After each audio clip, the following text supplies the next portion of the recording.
नमस्कार बच्चों, ये क्लास 11th का लिमिट्स एंड डेरिवेटिव्स मैं आपको इंट्रोडक्शन वीडियो दे रहा हूँ। इससे पहले आपको डोमेन,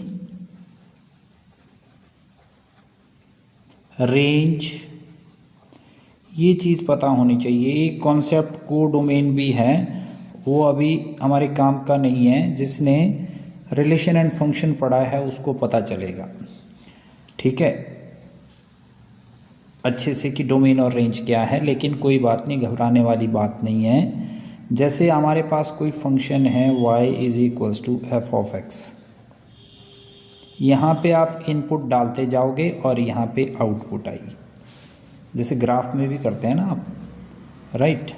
मान लो आपने x एक्सिस पे कुछ पुट किया, यहाँ पे जैसे हम वेलोसिटी टाइम ग्राफ बनाते हैं, टाइम बढ़ता जाएगा बढ़ता जाएगा बढ़ता जाएगा बढ़ता जाएगा, यहाँ वेलोसिटी में भी कोई चेंजेस आते जाएंगे, राइट।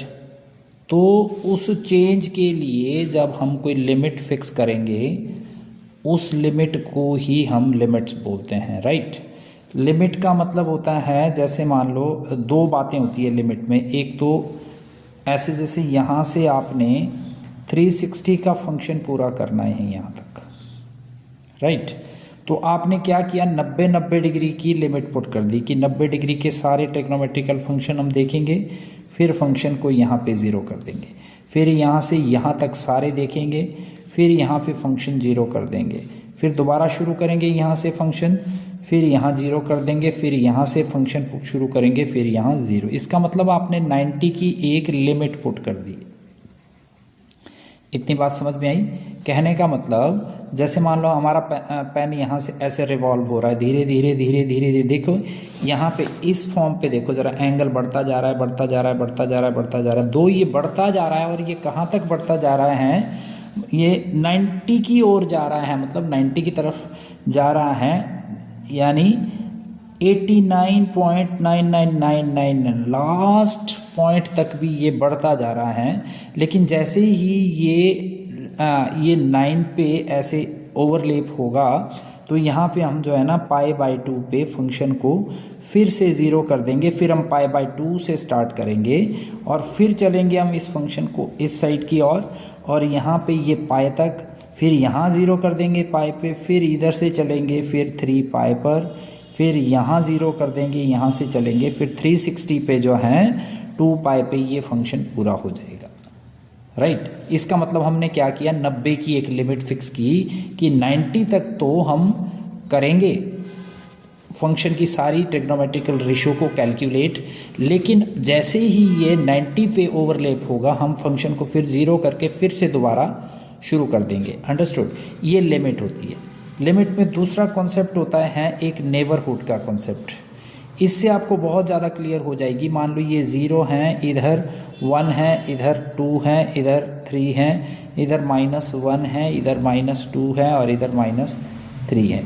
आपने घबराना नहीं है, आपको देखना है। मान लो अगर हमने 0 की तरफ, यहाँ भी जैसे था फंक्शन का मतलब 90 नहीं था बेटा, 90 नहीं था फंक्शन का मतलब हम 90 की तरफ नहीं, अप्रोच किधर की साइड को कर रहे हैं हम, 0 की साइड। जहाँ हमने फंक्शन को 0 कर देना है वापस, उधर की साइड को हम अप्रोच कर रहे हैं।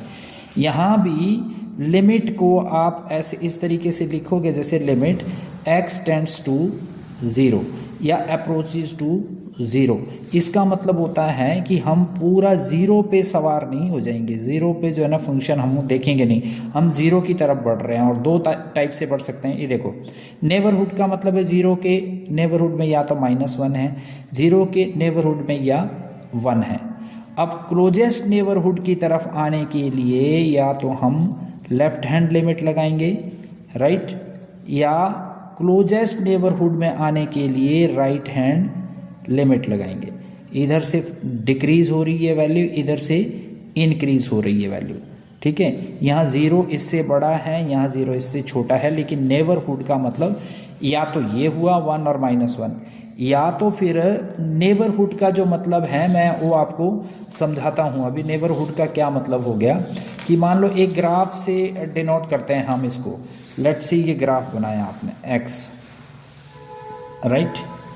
ये आप ग्राफ बना रहे हो, ये x है और ये y है।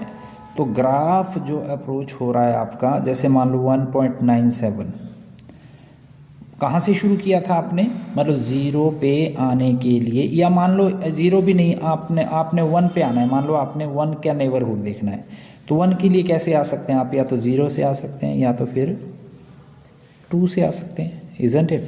तो अब आपका जो फंक्शन है, आपने 2 तक पहुंचना है, माई राइट। तो 2 कहाँ से, इसके एकदम नेबरहुड में क्या है, 1 है। 1 से आप 1.97, फिर बढ़े, फिर आप आए 1.98, फिर बढ़े, फिर आया आप 1.99, फिर बढ़ गए, फिर आया आप 1.999, राइट। 2 पे चढ़ते ही आपने फंक्शन को 0 कर दिया, ठीक है, क्योंकि यहाँ से फिर दूसरा फंक्शन शुरू कर रहे हैं आप।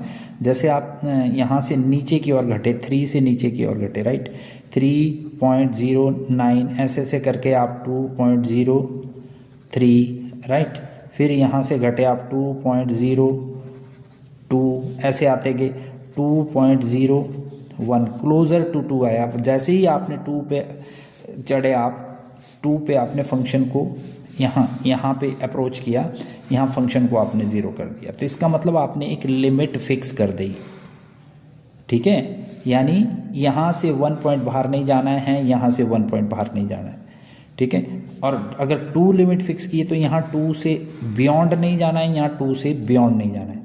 इसको इस तरीके से भी देख सकते हैं, जैसे यहाँ पे है एक फंक्शन और इधर जो है ना ये यहाँ 0 से आप 1 2 3 एंड देन 4 यहाँ गए, 0 से 4 0 से 4 4 तक आपने जो है ना एक लिमिट पुट कर दी। तो लिमिट का ये मतलब होता है बेटा।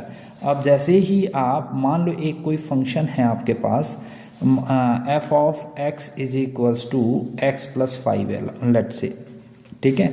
तो आप क्या करोगे, f ऑफ x में जैसे ही आपने 1.97 पुट किया तो कितना आ गया फंक्शन, 1.97 प्लस 5, ठीक है। तो क्या है ये 6.97 आ गया। ऐसे ही 6.98 आएगा, 6.99 आएगा, ठीक है, 6.999। और इसके बाद जो है फंक्शन 2 पे आपने इसको 0 करके फिर इधर से लिमिट स्टार्ट किया आपने, ये पुट किए करोगे तो 7.03 आ जाएगा इसका, ऐसे कुछ यहाँ पे 7.02 आ जाएगा ऐसे कुछ, फिर यहाँ 7.01 आ जाएगा। तो ये आपकी थी, इधर से अप्रोच किया आपने, ये थी राइट हैंड लिमिट, इधर से अप्रोच किया आपने, ये है लेफ्ट हैंड लिमिट। समझ में आ गई ये बात, ठीक है। ये बहुत अच्छे से, ये मैं कॉम्पिटिटिव एग्ज़ाम के पॉइंट ऑफ व्यू से करवा रहा हूँ बेटा, ठीक है। अगर आपको ये बात समझ में आ गई है तो आपको बहुत सी चीज़ें समझ में आ जाएगी। एक फंक्शन आपका ऐसे भी होता है कि f of x is equals to x cube है मान लो, ठीक है, और आपने टू फाइंड लिमिट, किसके लिए, फाइंड द लिमिट, आपने कैसे किया, x टेंड्स टू 1।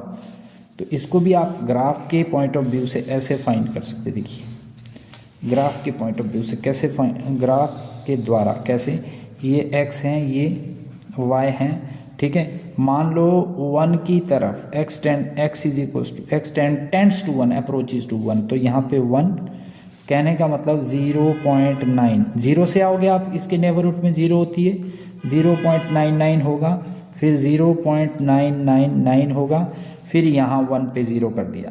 या तो फिर ऐसे आ जाओगे जैसे 2 से आ रहे हो आप, ठीक है, तो 1.9 1 ऐसे करके यहाँ पहुँच गए आप 1.1 पे, यहाँ पहुँच गए 1.01 पे, फिर पहुँच गए 1.001, फिर 1.000 पॉइंट है ये 1। तो बहुत क्लोजर आते जा रहे हैं आप 1 के, लेकिन आप 1 के ऊपर नहीं चढ़ पा रहे। तो अभी देखो क्वाइट नेबरहुड में या तो या ये है इसके या ये है।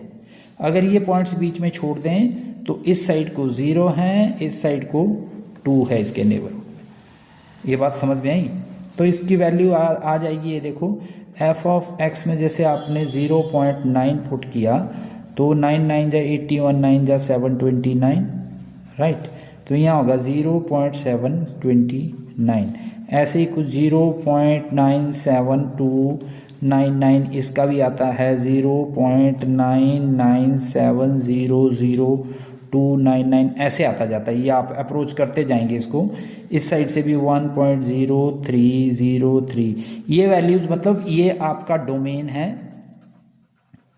डोमेन जो मैंने ऊपर बताया था, डोमेन का मतलब होता है इनपुट। इनपुट डाली आपने, उससे आउटपुट आ जाएगी आपने। जैसे वेलोसिटी टाइम ग्राफ में बताया था ना, यहाँ वैल्यू भरते जाओगे इसकी वैल्यू आती जाएगी, यहाँ वैल्यू भरते जाओगे इसकी वैल्यू आती जाएगी, यहाँ वैल्यू भरते आगे टाइम आगे बढ़ता गया है, वेलोसिटी भी आगे एक्सेलरेट होती रहेगी। आ रही है बात समझ में? तो ये इसका मतलब लिमिट होती है। और लिमिट के कुछ रूल्स होते हैं बेटा, ये मैं देखो आपको बताता हूँ कैसे। ठीक है, लिमिट्स के कुछ रूल्स मैं आपको बताता हूँ, लेट मी टेल यू। ठीक है, अब लिमिट का ये एक रूल मैं आपको इस तरीके से बता दे रहा हूँ कि अगर आपने एक्चुअली जो कैलकुलस है ना, कैलकुलस एक कैलकुलस में मैं आपको बताऊं कि एक जो है ना 1646 के अराउंड एक मैथमेटिशियन हुए हैं जिनका नाम था लेबनिज़। उन्होंने कैलकुलस को डिफाइन किया था, राइट। कैलकुलस को डिफाइन किया था उन्होंने, और उन्होंने ही लिमिट्स एंड डेरिवेटिव का भी एक्सप्लोरेशन किया था। आई बात समझ में आपको? तो ये जो लिमिट का मैंने आपको कॉन्सेप्ट बताया, ये आपको क्लियर हो जाना चाहिए। बस लिमिट में आपने ये इसका ध्यान देना है, तब लिमिट एग्जिस्ट नहीं करती है अगर लिमिट की वैल्यू 0/0 आ जाए। लिमिट बेटा एग्जिस्ट ही नहीं करती, मतलब मान लो लिमिट x टेंड्स टू 1 है या 2 है, कुछ भी है, और वो 0/0 आ जाए फंक्शन में। मान लो जैसे एक एग्जांपल हम ले लेते हैं। लेट फंक्शन है हमारा, मान लो ऐसे हैं x² - 4 है, और यहाँ पे आ गया x - 2, राइट। तो और लिमिट x अप्रोच कर रही है 2 को। तो देखो जैसे ही आप यहाँ पे 2 और ये भर दोगे तो 2 - 2 आ गया 0/0। यहाँ पे limit does not exist, limit does not exist, यहाँ एग्जिस्ट नहीं करेगी लिमिट। अंडरस्टूड? तो फिर उसके लिए आपको क्या करना पड़ेगा? What you have to do, आपको इसका जो है ढांचा चेंज करना पड़ेगा, मतलब कुछ इसमें चेंजेस लाना पड़ेगा। तो लिमिट का मतलब ही यह होता है कि लिमिट माना एनी चेंज को जो एग्जिस्ट करता हो। लिमिट x टेंड्स टू 2, अगर हम इसमें आइडेंटिटी लगाएं a² - b² की, तो कौन सी है? a + b और a - b। ये तो आपके लिए बहुत ईजी है, राइट, आई नो, अंडरस्टूड। तो फिर आप क्या करोगे, इसको ऐसे कर लो x + 2 और x - 2। ऐसा इसलिए कि यहाँ देखो x² - 2 का स्क्वायर कर लिख सकते हैं नीचे, x - 2 इस फॉर्म में लिखा है इसको। तो x - 2 तो है ही है। अब देखो, अब लिमिट एग्जिस्ट कर जाएगी, x टेंड्स टू 2 कर गई ना अब एग्जिस्ट ही। देखो लिमिट x टेंड्स टू 2, तो 2 + 2 कितना हो जाएगा बेटा? 2 + 2 कितना हो जाएगा? ये 4, विच एग्जिस्ट्स, विच एग्जिस्ट्स। ठीक है, तो इस तरीके से आपने ये करना है इसको, राइट। तो ये इसका एक एग्जाम्पल है। बाकी जो है मैं क्वेश्चंस में आपको लिमिट्स एंड डेरिवेटिव करवाऊंगा। तो एक्चुअली जो है इस NCERT तो मैं करवा ही रहा हूँ लिमिट्स एंड डेरिवेटिव में 11th कॉन्सेप्ट में। उसके बाद में बेटा आपको वो भी करवा रहा हूँ, क्या बोलते, एक्स्ट्रा क्वेश्चंस और एक्सक्लूसिव हॉट्स भी ज़रूर करवा रहा हूँ। Thank you so much.